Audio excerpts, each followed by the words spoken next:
Hey everyone, Melanie Allen, Emerald Ambassador. I'm so excited to introduce Kendra Randolph. She is a Diamond Ambassador at the very top of the company, and we are so incredibly honored to have her on tonight. I met her at the Jules Excellence Training in Atlanta, and I was just so impressed to sit down with her, and she was telling me her passion is to teach and train.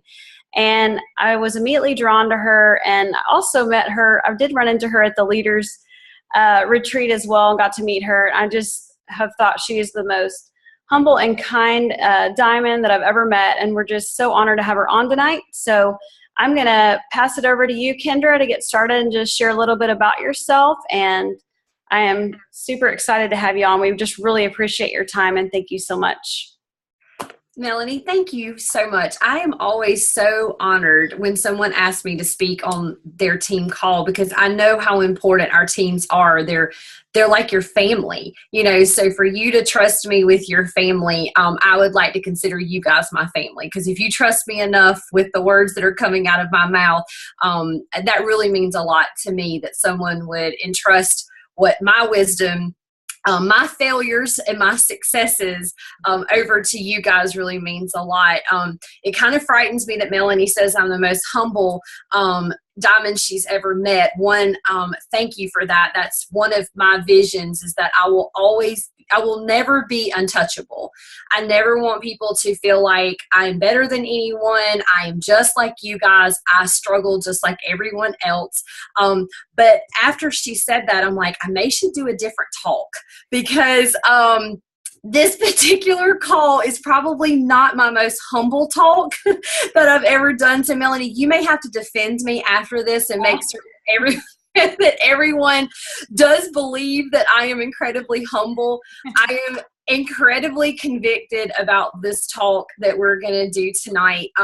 Before we get started, let me tell you, because I don't know that I have met any of you guys, which is just even more exciting, a little frightening. I feel the pressure, right, to perform. Let me tell you a little bit about myself. I am a Diamond Ambassador from North Carolina. I actually built my team in South Carolina. I started, if you've not seen my Diamond documentary, I'm going to talk about it in just a few minutes. But I was a single mom, broke, living paycheck to paycheck, had gone through a really bad divorce, bankruptcy, foreclosure, and Plexus was my answered prayer. During the process of working my team, I got to Emerald in about 6 months. And then I met the most amazing man, Michael Randolph. And his wife had passed away within the year. Actually, the same month that I joined Plexus, his wife had suddenly passed away. There was a 3-week-old baby and a 5-year-old that he was raising. So we got married, joined a family, and I moved to North Carolina to be with him and his family. And then I also have my biological son, Riken. So in the process of starting Plexus to where I am now, I was a single mom, then I got married, then I moved, and I went from having 1 child to 3 children. So I now currently have a 2-year-old and 2 7-year-olds. So I can tell you I have had a lot of interesting experiences through this journey that Plexus has brought me on. So thank you, Jesus, for Plexus energy, because I have definitely needed it. So that's just a little bit about me. My passion is developing people, coaching people. I absolutely love to teach and give my heart and soul. I am not your normal, I'm kind of the unheard of diamond, and I actually like it that way. I actually don't really like the big stage. I actually like one-on-one. I actually left college because I found out I was going to have to be a public speaker. I was going to have to do public speaking. So I left the university and went to a 2-year university where I picked the only major that allowed me to do interpersonal communication rather than public speaking. So I actually do enjoy getting on the stage if it's something I'm really passionate about, but I tend to do this type of training a lot more. It's just my gift. I absolutely love pouring into people and just letting you guys borrow a little bit of my excitement, a little bit of my belief, and I like to just like pass it to someone else. So if you don't mind, I'm going to dig in. I always tell people whatever you feel led to do. Some people feel like they want to take notes. Some people want to sit back, put their earbuds in, and just listen and reflect. Whatever you feel like you want to do, however best you learn. But I'm going to go ahead and give you a warning. This is a raw and real training. When I told Melanie what I wanted to talk on that I have felt really led to share, I was like, it's really awkward to share something so transparent, so raw, because it's likely going to step on some toes. It is like it steps on mine every time I teach it. And I teach it because it helps me to not get stuck again. Mm-hmm. So my talk tonight is step out of stuck because stuck sucks. So when did you start really quick, Kendra? When did you start your journey? November of 2013. Okay. So been a little over 2 years. Awesome. Yeah. And it's been an incredible journey. And I'll weave a little bit of my story into my talk tonight. So, okay. All right. So we're going to help you guys step out of stuck because being stuck sucks. So I'm going to assume, that everyone okay, let me backtrack. This talk could be on anything in life. I'm going to relate this to our personal or our professional business, but this could be your personal life. So if you're not stuck right now in your Plexus business, but you're maybe stuck somewhere else in your life, you can use this for your personal life. Okay. So I'm pretty certain most of you guys have been stuck at something before. I'm going to tell my Plexus story because I think that relates to everybody on the team. And what I want to teach you guys on tonight is when you find yourself stuck in the business, wherever that is in your journey, maybe you're still stuck right now. I want to teach you guys how to go. Instead of hitting the brakes, I want to teach you how to hit the gas pedal. Okay? It's all about momentum. It's all about what energy you put in to your business, into yourself, into your team. And what happens a lot of times, me included, is when I hit in a dip, and Melanie's going to remember this because we talked about it at our leadership training. When you hit a dip in your business, you don't want to die in the dip. You want to hit the gas pedal and you want to just push as hard as you can to get out of that dip. Okay, so that's kind of what we're talking about. And one of my favorite sayings is one of Les Brown's sayings. I love Les Brown, is get out of your head and step into your greatness. Mm-hmm. And a lot of times, guys, we overthink things. We worry about things. We have anxiety over things. And we have to step into our greatness. If you are called to be, a silver ambassador, a gold ambassador, an emerald ambassador, whatever it is that you feel like you're called to do. And I know for me on my team, I have so many different levels of people, of where they want to be in this business, but it doesn't matter. You can't stay stuck. I mean, you've got to consistently be working your business. Okay. So this talk, I'm going to warn you one more time in case anybody wants to jump off. This is going to be a check up from the neck up. Okay. It's not going to be how to look at your back office, how to read the comp plan. I don't know, Melanie, you could have somebody who just started today that's on the call. So I like to warn people like ahead of time, like, okay, I'm going to preach and I'm going to get really raw and really real. All right. Okay.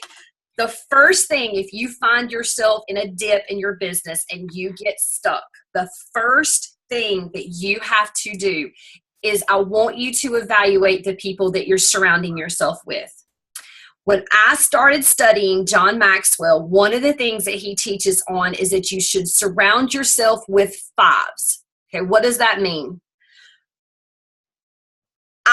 When I first started in this business, the people that I was around were not necessarily the most high influential people. They weren't necessarily the most positive influential people.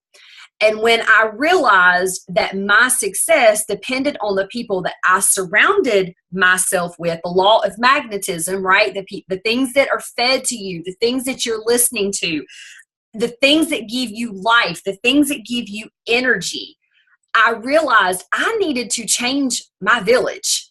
Now, I love my village. I love my old village. It's not that they don't have a purpose in my life, but if I wanted to step into my greatness, I was going to have to surround myself with fives. So anybody that I do business with, I make certain they line up with the type of people that I want to become. Because let me give you a little secret. I am not the happiest person on earth. I actually struggle with a lot of self-doubt. I actually struggle with my own stinking thinking. I'm actually pretty cynical by nature. I don't wake up with an attitude of gratitude. I don't know if anybody, my daughter, that when I married Michael, that God gifted me, my bonus daughter, she wakes up in like unicorn, butterfly, kitten, happy land. That is not my natural tendency. So it takes me a little while. I have to surround myself. So I'm going to give you a couple of tips. If you're thinking right now, okay, Kendra, I don't really have a lot of fives that surround my life. I didn't either. So let me give you some tips of what I did. I found fives that could mentor me, and they weren't people I was around all the time. For me, they were people like Perry Noble, Stephen Furtick, John Maxwell, Lisa Turkhurst. They were inspirational leaders that I connected with, and I listened and read any possible thing that I could get my hands on until God lined me up with people like Melanie. You know, as you start to develop and you start to lead and you start to increase your success level, then the higher you go, the higher you'll grow with the people that you're with. So it took me a little while to really start to change my inner circle and change my relationships, change my conversation. So a lot of times when someone is stuck, one of the first things I will ask them is, let's talk about the conversations you've been having in the last week. You know, and if everything around you is negative, it's going to be really hard when you're stuck in your business to get your mindset out of that stuck part of your business. Okay. So I taught on this past week with my team. One of the first things I will ask people if they do not have an inner circle that is pouring into them is, what are you reading? Remember, I didn't have those fives.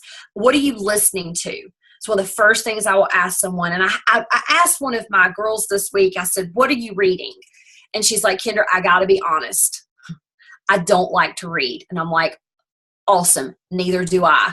I actually have a learning disability. I have a really hard time reading. I have a hard time comprehending what someone is actually, when I read, I actually do a lot of times I'll do audible. I'll listen and I'll read at the same time so that I can actually comprehend what I'm reading.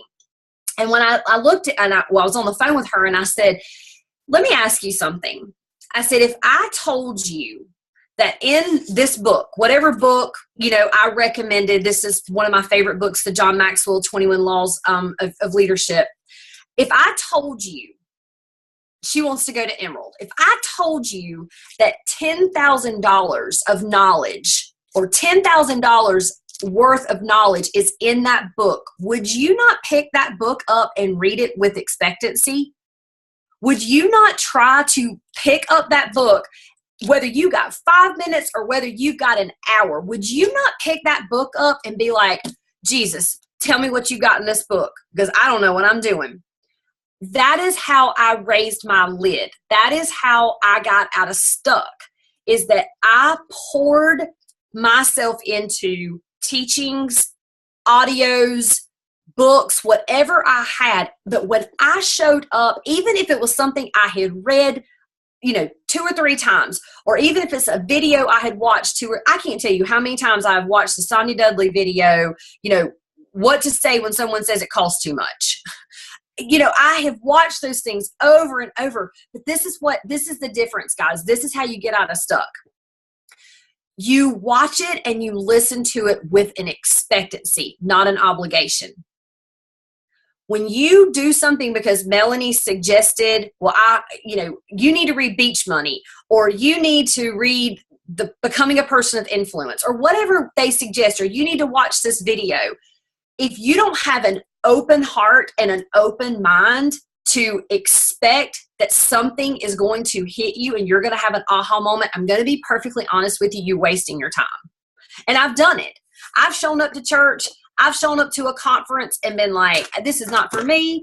I know what they're talking about. Like, I don't need that. Let me be honest. When I went to leadership training, the leadership training is going to be for all the new jewels. Well, I got to be honest with you. I almost backed out. I mean, I had been traveling. I've got 3 kids. I was in the middle of school. I'm like, I paid a lot of money to go to John Maxwell leadership training to get certified as a teacher, trainer, and coach. I don't need that. I didn't show up with a level of expectancy. Well, let me tell you what, it blew my mind. Because once I got there and I got very convicted, you know what? In everything, there is something for you. So if you show up expecting that God's going to give you something, He's going to give you something. But if you open that book up and just be like, I got to read chapter 1, I got to read chapter 2, it's really a waste. I would rather someone read the same page 10 times than to tell me that they read a whole book in a day. Like, it's not about the quantity of how many books you've read, it's the quality of what you're getting out of it. So I want you to really think about the people that you spend the most time with. And if you don't have a circle of influence, I want you to utilize the tools, the books, the Zoom calls. Guys, these people are 5s to me. If they're showing up to Zoom calls and they're wanting to pour into their business, those are people you want to surround yourself with. They're like-minded people. Okay. The next tip is be proactive. Take initiative.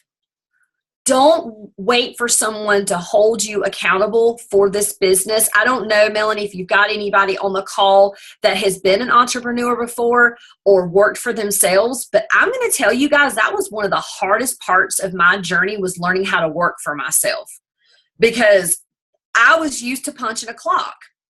I was used to someone telling me what time to show up, what time to leave, what my expectations were. And so it was hard for me to stay motivated. And a lot of times I would get stuck because I was doing non-income producing things with the most critical part of my day. So I really want to encourage you guys to be incredibly proactive and realize that you are your own boss. What you put into this is what you're going to get out. What your upline does, I always joke, and hopefully this doesn't offend anybody, especially if Melanie is your upline, but fire your upline. You don't need your upline. Your upline is your biggest supporter, your biggest cheerleader, but they're not there to hold your hand and get you to the next level. They're there to encourage you, but they're not there to spoon feed you. You have to take that ownership of your business. My upline, when I started, Haley DeJock, we started within like a couple of months of each other. She lived all the way in Florida and I lived in South Carolina. I didn't have anybody to train me except for getting on YouTube and doing my own personal inventory and figuring out, what do I need to learn next? And I took that initiative. So I think a lot of times when people kind of start the excuses and the blame game, they're looking for someone else to give them the answer. Most times you have to go find the answer. Okay. This is the part where y'all may want to kick me off your call. The No, girl I'm is like, bring it. This is awesome. okay, good. This is the whole part where I'm like, okay, they may be throwing tomatoes at me in like the next phenomenal. 5 minutes. Okay. All right, good. I'm like a cheerleader over here going, yes. Okay, good. And again, remember, this can be completely about your own personal life. I mean, this could be about your parenting. This could be about your marriage.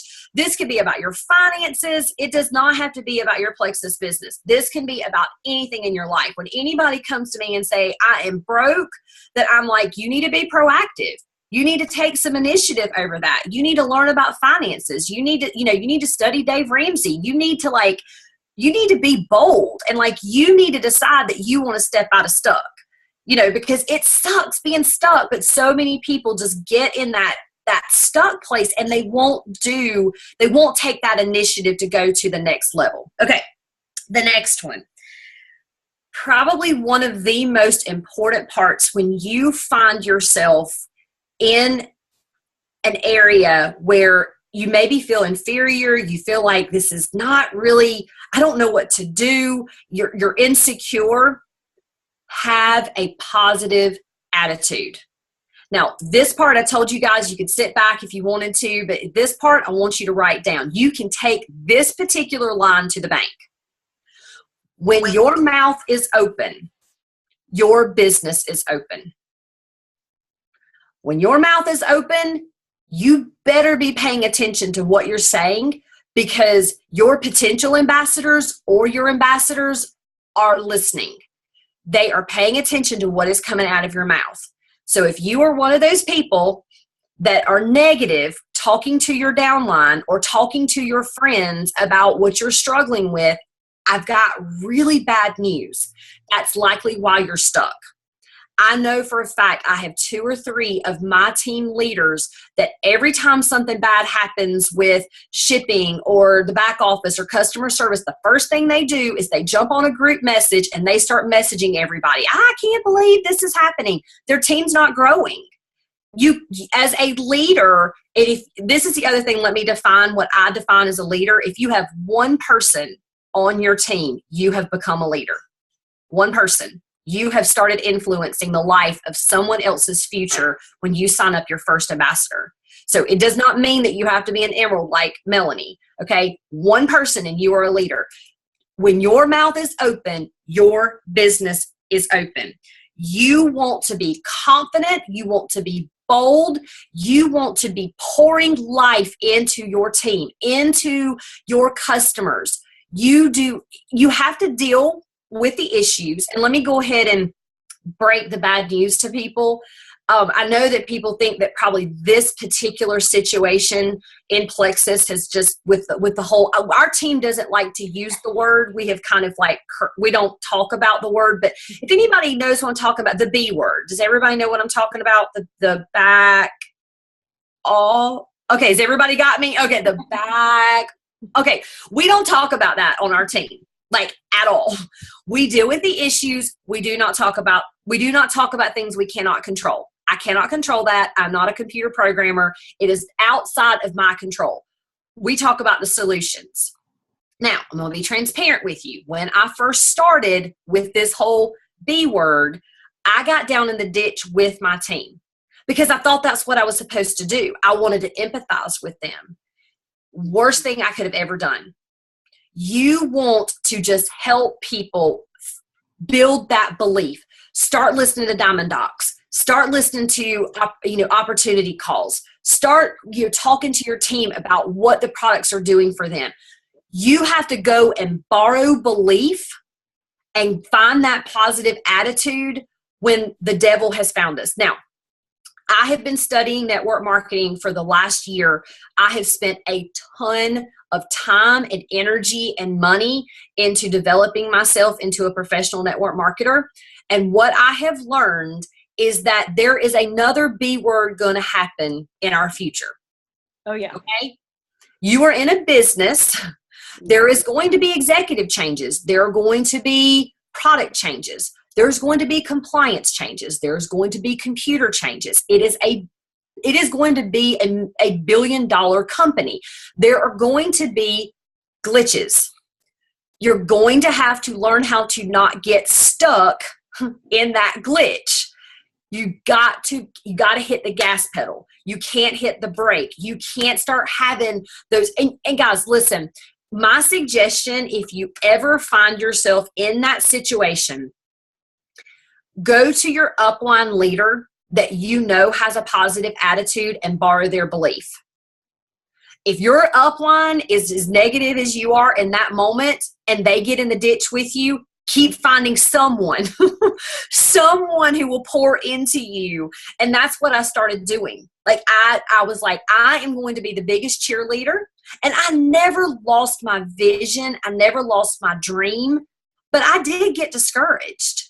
I got incredibly discouraged. Okay, so here comes the transparent part, the real transparent part. You're like, oh my gosh, could she be any more transparent? So when I filmed my diamond documentary, if you haven't yet watched it, it's on YouTube. I actually was not a diamond. The back office hit the month before I filmed my diamond doc. I don't know where my points went. Maybe to Melanie, I don't know. Like someone got them, I guess. I don't know where they went. I'm like, if someone has them, if they could give them back, right? I'm certain everybody else knows what I'm talking about. I'm like, where did my team go? Yeah. Where did it go? But when I filmed my diamond doc, I almost called corporate and said, cancel it and come back when we get this all fixed and I feel I'm a diamond.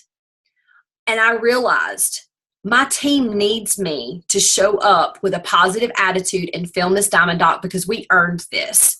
And I am a diamond and I will get back to diamond.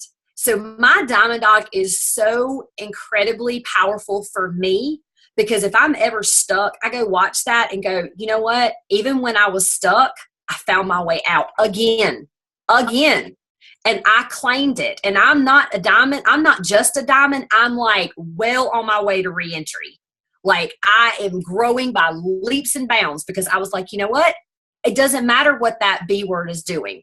I'm going to claim what I know is mine and I'm going to reclaim it over and over and over again. And I'm not going to stay stuck.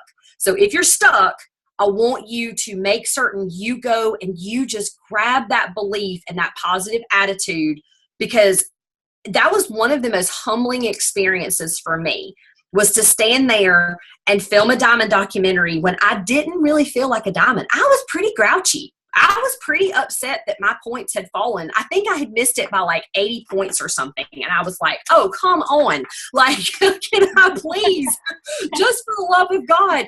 I never missed it after that. I mean, I've always hit it after that, but I really think it was a test for me. You know, it was like, do you believe that you are a diamond? And can you stand there and put on that positive attitude for your team and show them we've got this? Okay. So there you go. Love that. Okay, good. Because I think there's so, I mean, yeah, it's just very, it's very eye-opening. And I think people, you know, even think when we get to jewel status, you know, a lot of people don't talk about that, you know, there are jewels that have dropped back down, you know.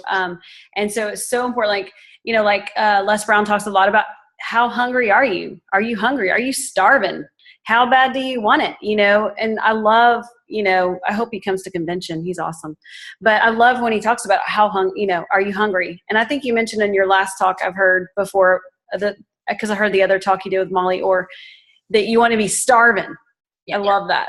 Yeah, that's actually my next point is that okay, good. When Les Brown talks about, you know, you got to be hungry, I told my team, I don't want you hungry. I want you starving. Love that. Starving for something different. Guys, I have been at the bottom. I have seen what the bottom looks like. It is not pretty. You know, I can tell you basically every court there is in Spartanburg County. I can tell you way more than I ever wanted to know about being at the bottom. But what I do know is when you're there, you've got to be starving to get yourself out. And a lot of times people just get incredibly comfortable where they are. They're hungry. They eat. They take what is there for them. But they're not starving. I really believe that my sheer belief, my sheer frustration that I did not want to live this way anymore is what really propelled me to get to where I was. Because I was not going to go back there. I was not going to live paycheck to paycheck anymore. I was going to change people's lives, and I was starving. So that's some of the things, though, I can't teach people. That's just a mindset. That is just something that you have to determine for yourself, is how bad do you want it? Mm-hmm. And most times when people are stuck, they just don't want it bad enough. I mean, that's just the honest truth. I can't make you want it more than I want it. Well, I'm going to tell you right now, you're not going to pass me. Like, I'm going to charge it, right? Like, I'm going to keep going. And if you want to get on my train to the top, I will take you with me. You can ride my coattails. You can borrow my belief. You can do whatever. And I don't care whose team you're on, like, jump on. Let's go. Be my 5 and, like, let's run. And I'm not leaving people behind because I don't love them. I've just got lives to change. I've got my life to change, and I'm going to keep going. Okay. So the next thing I want to talk about is getting a game plan. So a lot of times people are like, okay, Kendra, like, I get it. I've got to have the belief. I've got to take initiative. I've got to surround myself with 5s. All of these things that I've kind of taught on. You've got to have the positive attitude. But okay, how do I do that? Well, the first thing I want to tell you is you cannot hope your way to the top. You have to have a plan. This is a business. Just like if you were decide you wanted to go be, a nursing student or you want to be a nurse, you could not just show up one day at a hospital with a lab jacket and a stethoscope. Okay. You got to have a game plan. You got to go to school. Like you have to do the work to be able to get there. I did not get to Diamond by wishing I was going to get there. So many people will tell me their why. They'll tell me their vision. They'll give me this sob story of why they want to get, and all that is important. Like I teach and preach the why all the time. It is so incredibly important. But your why, your wish is not going to get you to the top. You actually have to make the rubber hit the road. You've actually got to work to get there. So here are a couple of things of my game plan of how I feel like, if I were to write a book, and I hope that I do, I actually have already started on it. I just haven't, I have too much fun doing this that I don't have time to sit down and write it. So, but if I were to write a book, the 3 things that I would focus people on, first and foremost, is personal growth and development. Mm-hmm. If there is something in your life that is causing you stress, is causing you drama, is causing you fear, is causing you to doubt, you have to fix that. Mm-hmm. It is going to be, I do not know a fearful diamond. I'm not saying we've not had fear. I just don't know a fearful diamond.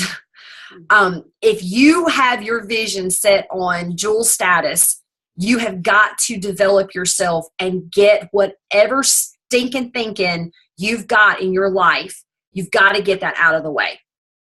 So, I had someone tell me one time, I don't really like to have, I said, what is one of your goals? And she said, I'm going to be a jewel. And I said, awesome. I was like, hey, let's take a picture together. She's like, oh, I don't like to have my picture made. I'm not pretty. I'm like, okay, well, let me give you the first tip.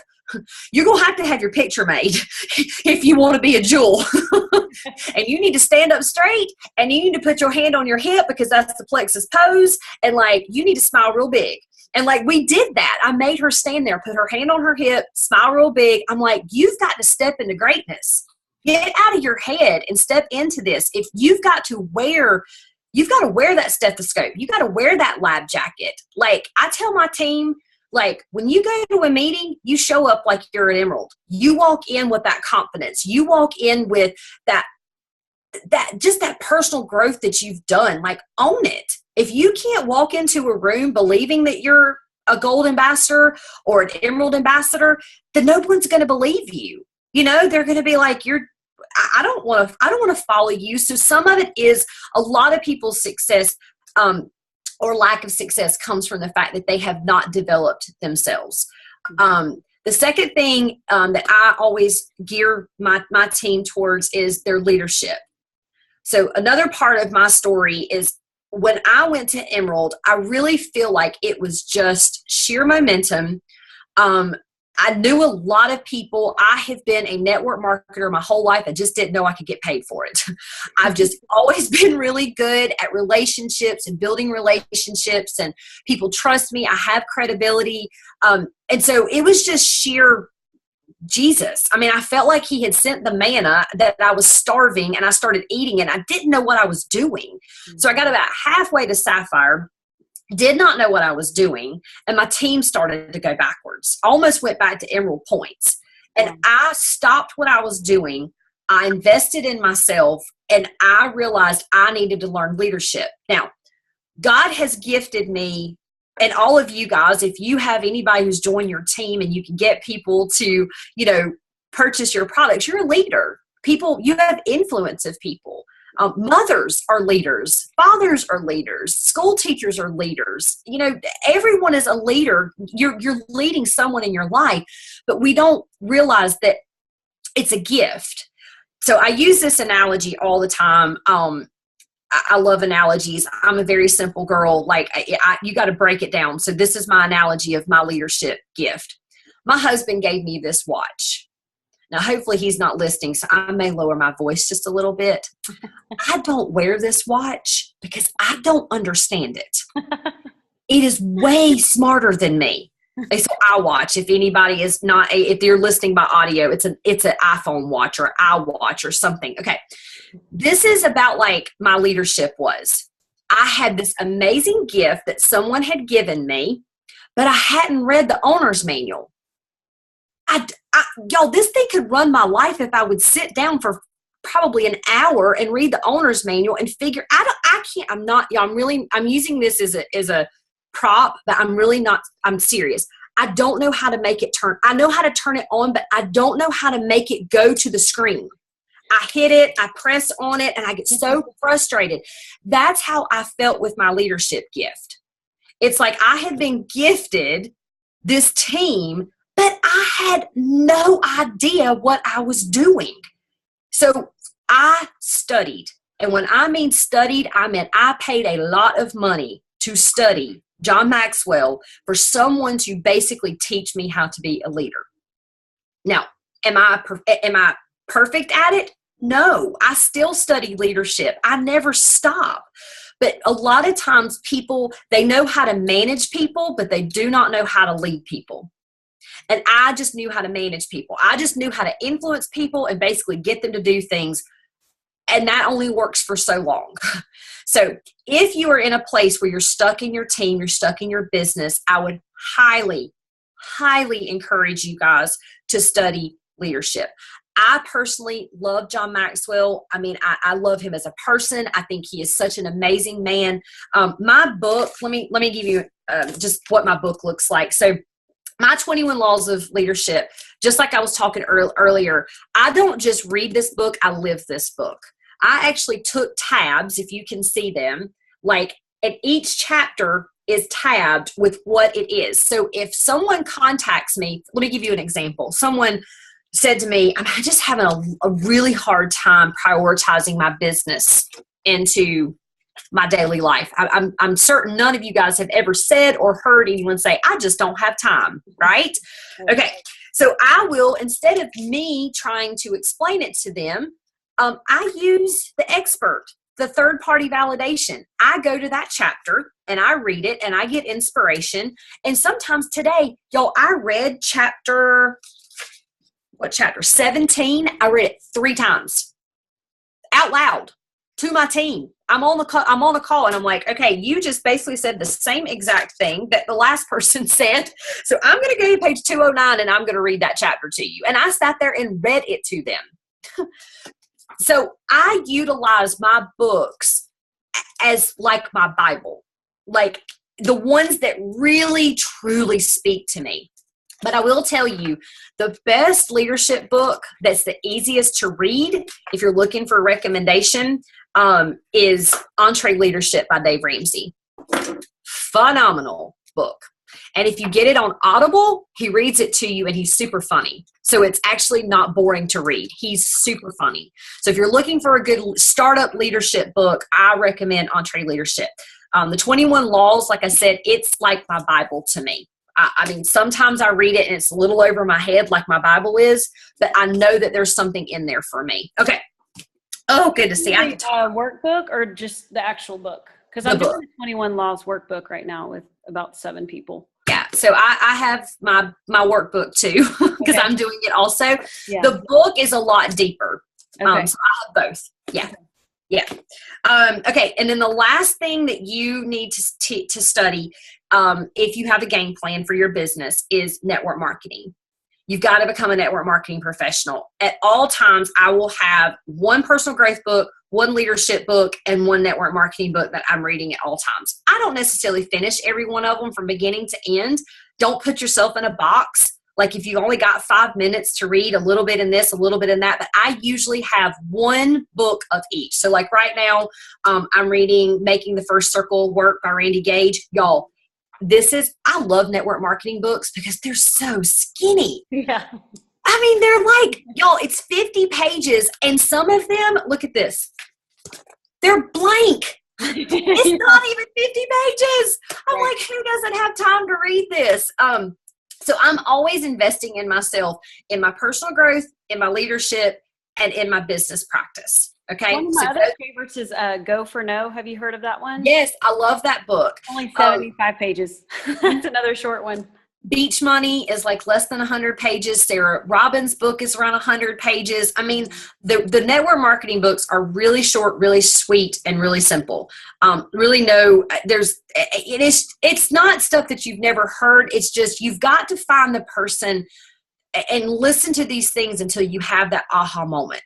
You know, like, and sometimes I'm going to give you another little secret about your team. Sometimes you need a third party to come in and give them that aha moment, because sometimes we don't hear what it's like the Peanuts teacher, the wah wah wah wah wah wah, you know, like like my upline has told me the same thing so many times, and then Sonia Dudley can say it and I'm like, oh my God, that's the best information ever. And I'm sure Haley is like, are you serious? Like like a million times. So sometimes you need that third party validation. That's why books are really, really good to pour into. Okay. So last thing, I'm going to try to speed it up because I try to not go over 45 minutes and I have 1 minute to get this done. Okay. Oh, you're good. You're good. Okay, good. Okay. The next part is so critical and so important. You have to learn how to prospect. You are a professional network marketer. You have to be talking to a lot of people if you want to build a legacy, if you want to have that dream. You've got to get a lot more no's than you do yeses. The only difference between a diamond and a silver is that we just got told no a whole lot more times. That's the difference. We get told no a lot. So you've got to embrace that you are now a professional network marketer, and if you've never really networked with people, it may take you a little while to build your circle of influence. I mean, it take you 6 to 8 months before you actually have a network of influence that actually you have people to talk to. I mean, I've got people who like, I'm a hermit. I stay at home. Like, I don't have any friends. And I'm like, network marketing may not be the most successful business for you. If you stay that way, you have to learn to network. You have to learn to prospect. Okay. When I'm prospecting with someone, it is all about my posture. Remember, I want you to put whatever rank it is that you're working towards. You put that lab coat on, you put that stethoscope on. I remember when I was in respiratory therapy school and I showed up for clinical the first day. I wanted those people to think I was the bomb.com. Like, I knew what I was doing. I didn't know what I was doing. But I was in training, right? Like, it was the confidence. And then they put this stupid patch on my sleeve that like let everybody know that I was a student. I was like, why did you go do that? Like, now everybody knows I don't know what I'm doing. It's walking in that confidence. It's your posture. Do not ever apologize for being a network marketer. Do not ever apologize for wanting to change people's lives and give hope back to people. When someone asks me what I do, the first thing out of my mouth is, I have the best job ever. I help change people's lives. Amen. Step in. I've been saying I'm a hope dealer. Yes, you're a hope dealer. I'm so proud to be a hope dealer and change lives. And they're like, what do you do? Yeah, what do you do? Who doesn't want that? Yeah, and, so a lot of times people are walking into their prospecting with a meek personality. You have got to be strong in what you're offering people. People do not follow meek and weak. They just don't. You've got to borrow someone else's belief. You've got to do it afraid. Guys, I pretty much do everything I've done so far afraid. Like, I'm constantly a nervous wreck. I mean, I just am. I'm doing things that I've never done before because I'm stepping out of my comfort zone, but it's my posture. I know that I'm going to change my life. I know I'm going to change someone else's life. So when I'm asking you to go prospect with people, have a confidence about you. People, and this is a saying, I think it's John Maxwell, people don't buy into you, they buy into why you do it. Love that. So true. Okay. All right. The last couple of things, and I've kind of talked a little bit about it. Train yourself, invest in yourself, go to convention, go to Super Saturdays, go to mastermind trainings. If there's a leadership conference in your area, if there's a Zoom training, I don't care what it is, invest in yourself. But remember, I want you to show up with expectancy. I want you to show up and go, what do you have for me? Read those books, invest in your training. I bought the entire mastermind series. I think it's like 5 years of masterminds. And if I am stuck, I go and grab someone else's belief and I go listen to it. You've got to invest in yourself. To me, and I may step on some people's toes, and I get it because I was there. I was a single mom when I signed up for convention. If you want to work this business like a business, convention is not an option. Like, you have to be at convention. And this is why. When people are following you, they want to know that you're trained. They want to know you're all in. They want to know that you are investing in yourself, and so that they can follow in your footsteps until they become a leader. So if you're not showing up for events and you're not getting on Zoom calls, I'm going to just go ahead and tell you, your team is likely not going to do the same thing. Like, you have to be the trendsetter. You have to be the trailblazer for your team. Most times, someone is not going to go or show up if their upline doesn't. And let me tell you a little secret. A lot of times it's because they don't want to upset their upline. It's like, oh, well, gosh, if Melanie's not going, well, I don't want to go. I mean, people don't want to be better than their upline. You have to show them the path to excellence. So that's just my own personal opinion. People can argue with me if they want to, but I just firmly, y'all, my story, I did not sign up for convention because I did not believe in convention until the last day of signups. And I actually ended up going as an emerald to convention. Wow. But I did not understand. I was like, you have lost your mind. I do not have that kind of money. Like, I will when I'm an emerald. Get me the emerald and I'll pay for it. But the question was, if you're an emerald, would you not expect to be sitting in those seats? I'm like, well, of course. Well, then why wouldn't you sit in that seat before you're an emerald? And I was a single mom. Like, I never left my son before. Like, what did that look like? I mean, I had to juggle and figure out things. It was incredibly hard. Okay.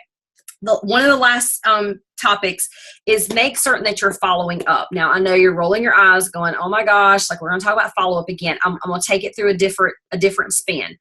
When you are following up with people, I want you to have an attitude of servant.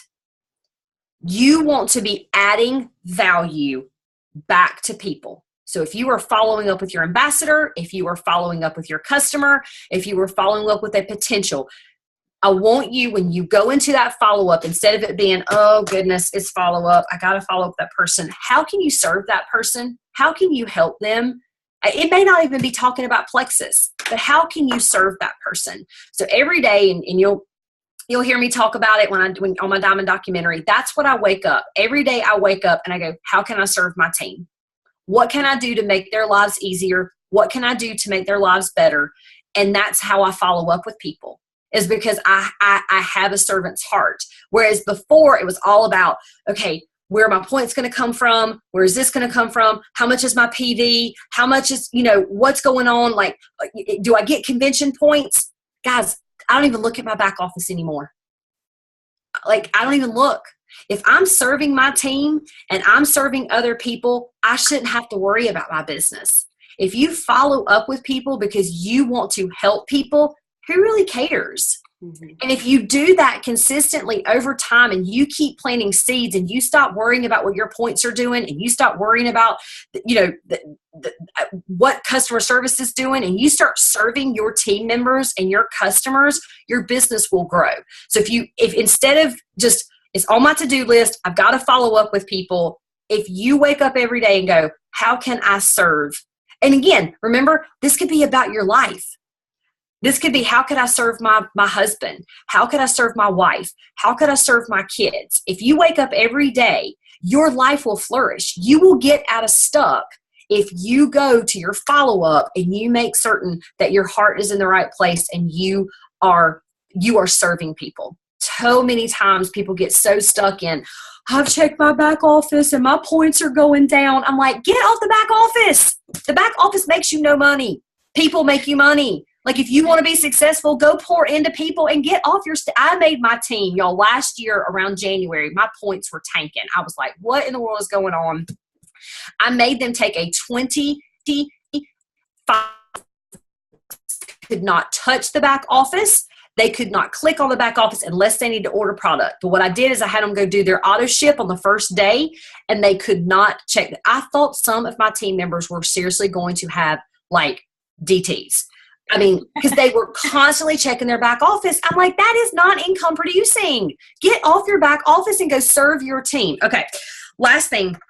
Some of the things that I have always done to build my business, to stay poured into, is I watch a diamond documentary every single week. Even as a diamond, I watch them every single week, and I share them with people. Let me give you all a little secret. They did not come all this way to film the diamond documentary for me. They filmed it for you. They filmed it so that you can go inspire someone. You've met me now. You know me. You can get off this call and be like, oh my gosh, I just got off a team. That girl is completely crazy. But let me tell you about her story. And you can share it with people. And I do the exact same thing with the opportunity calls that they do on Wednesday night.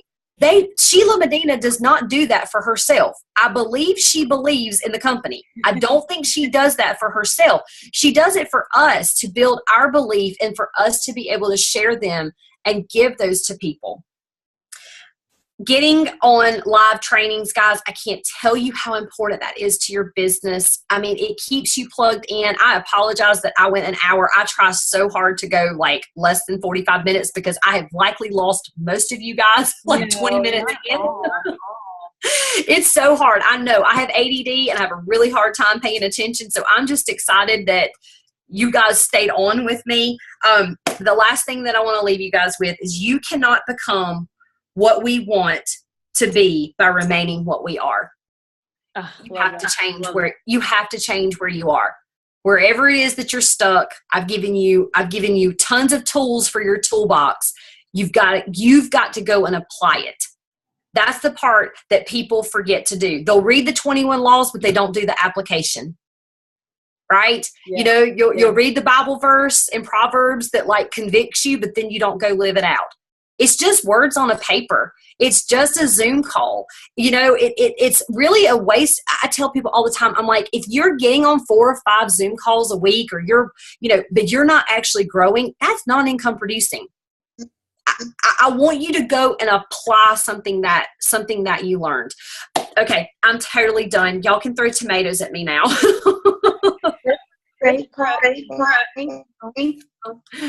Kendra, it was absolutely amazing. I don't know why we're getting some background noise. You guys hear that? Okay. You can mute everybody, and I can unmute myself again if you need to. Okay, let me try that. Well, actually, it's okay now. Wow, Kendra, I took pages of notes, and it was exactly what I needed to hear tonight. And I just want to thank you so much for being so transparent, because I think we all struggle and get stuck in our business. And this is exactly what I felt like I needed to hear tonight. And I'm sure many other people that were on the call as well. And if you're okay with it, I was going to just open it to a couple questions, and then we'll let you go. If does anybody have any questions tonight for Kendra? You're probably scared to death. They're like, I am not at all. Wonderful training. So Sarah said, wonderful training. And I have 2 pages of notes to go over again when I watch this training when it's posted on YouTube. Thank you. Your energy and passion is so contagious. Thank you so much. It's exactly what I needed. See? Yay! You're such an inspiration. Oh, I'm so glad. Absolutely. Yeah, I think if nobody has any questions, I'm sure that they're going to probably have some later. But we just appreciate your time tonight. And thank you so much. And I did post your Diamond documentary for them to get to know you this week as well. And it was very interesting. She just said I stayed interested the whole time. Oh, good. We kept our attention. But we appreciate you so much. And thanks for pouring into my team. And we just feel so blessed by you giving your time. You're welcome. I can't wait to see you all at convention. Come give me a big, huge hug. Yes. Awesome. Thank you. Well, you guys, okay. Well, thanks everyone. Have a good night. And thanks again, Kendra. We appreciate it. You're very welcome. Y'all have a blessed evening. Okay. Goodbye. Bye, guys.